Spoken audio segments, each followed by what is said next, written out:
بسم اللہ الرحمن الرحیم۔ السلام علیکم دوستو، آج کے اس ویڈیو میں ہم بات کریں گے کہ خوف الہی کتنی قیمتی چیز ہے۔ امام شافعی رحمۃ اللہ علیہ کا واقعہ ہے کہ بادشاہ ہارون رشید کا دربار تھا۔ اس کی مجلس میں مذاکرہ ہو رہا تھا اور بڑے بڑے علماء وہاں موجود تھے۔ امام شافعی اس وقت چھوٹی عمر کے تھے، لیکن بڑے شوق کے ساتھ اس مجلس میں جا کر بیٹھ گئے۔ ہارون رشید نے لوگوں سے سوال کیا کہ تم لوگ جو بڑے علماء ہو، بڑے بڑے مشائخ ہو، قرآن و حدیث کا علم رکھتے ہو، میرے بارے میں بتاؤ کہ میں جنت میں جاؤں گا یا دوزخ میں جاؤں گا۔ لوگوں نے کہا اس کا جواب ہم کیسے دے سکتے ہیں؟ قرآن سے مسئلہ تو بتا سکتے ہیں، لیکن کسی کی قسمت کا فیصلہ نہیں بتا سکتے۔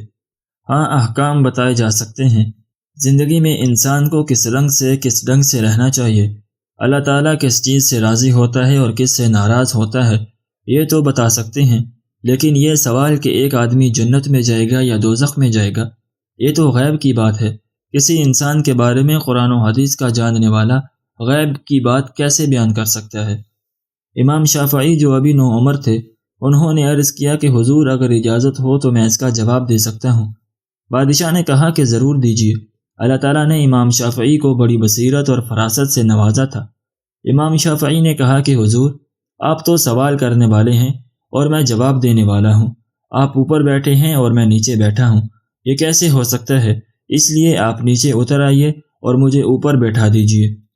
یہ اولیاء اللہ جو ہوتے ہیں کسی سے ڈرتے نہیں ہیں، بادشاہ ہو تو کیا ہوا، اس لیے کہ جو اللہ اکبر کی رٹ دن رات لگاتا ہو، ہر وقت اس کی زبان پر اللہ اکبر کا نعرہ ہو اور دل میں اس حقیقت کو جما لیا ہو کہ اللہ سے بڑا کوئی نہیں ہے، وہ کسی کو بڑا سمجھ ہی نہیں سکتا۔ امام شافعی کہنے لگے کہ آپ سائل ہیں اور میں مجیب ہوں۔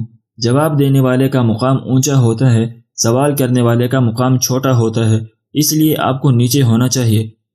بادشاہ نے اس چھوٹے سے بچے کی یہ گفتگو سنی اور کہا کہ اس بچے کو اوپر بیٹھا دو اور ہمارے لیے نیچے انتظام کر دو۔ امام شافعی کو اوپر تخت پر بیٹھا دیا گیا اور بادشاہ نیچے اتر گیا۔ امام شافعی نے کہا کہ اب آپ اپنا سوال پیش کریں۔ جب سوال پیش کیا تو امام شافعی نے کہا کہ میں ایک سوال آپ سے کرتا ہوں، آپ بتائیں کہ کیا زندگی میں کبھی ایسا ہوا ہے کہ اللہ کے خوف سے آپ گناہوں سے بچ گئے ہوں اور وہاں گناہ کرنے سے کوئی چیز مانے بھی نہیں رہی ہو، جو جی چاہے آپ کر سکتے ہوں، لیکن محض اللہ کے خوف اور ڈر کی وجہ سے آپ نے گناہ کو چھوڑ دیا ہو؟ کبھی ایسی نوبت آپ کو آئی ہے؟ بادشاہ نے کہا کہ ہاں، بسا اوقات ہوا ہے، کوئی روک ٹوک نہیں تھی، کوئی دیکھنے والا تک نہیں تھا، لیکن اس کے باوجود میں نے گناہوں سے اپنے آپ کو بچایا ہے کہ کوئی تو مجھ کو نہیں دیکھ رہا ہے لیکن اللہ مجھ کو دیکھ رہا ہے۔ اس پر امام شافعی نے فرمایا کہ اب میں آپ کے سوال کا جواب دیتا ہوں کہ آپ انشاءاللہ جنتی ہیں۔ لوگوں نے کہا کہ آپ یہ بات کس بنیاد پر فرما رہے ہیں اور اس کی کیا دلیل ہے؟ امام شافعی نے یہی آیت تلاوت کی، وَأَمَّا مَنْ خَافَ مَقَامَ رَبِّهِ وَنَهَى النَّفْسَ عَنِ الْهَوَىٰ فَإِنَّ الْجَنَّةَ هِيَ الْمَأْوَىٰ۔ جو آدمی اللہ کے خوف سے ڈر گیا اور اللہ کے خوف کی وجہ سے گناہوں سے بچ گیا تو جنت میں اس کا ٹھکانہ بنا دیا جاتا ہے۔ امام شافعی نے کہا اس آیت سے معلوم ہوتا ہے کہ آپ انشاءاللہ جنتی ہیں۔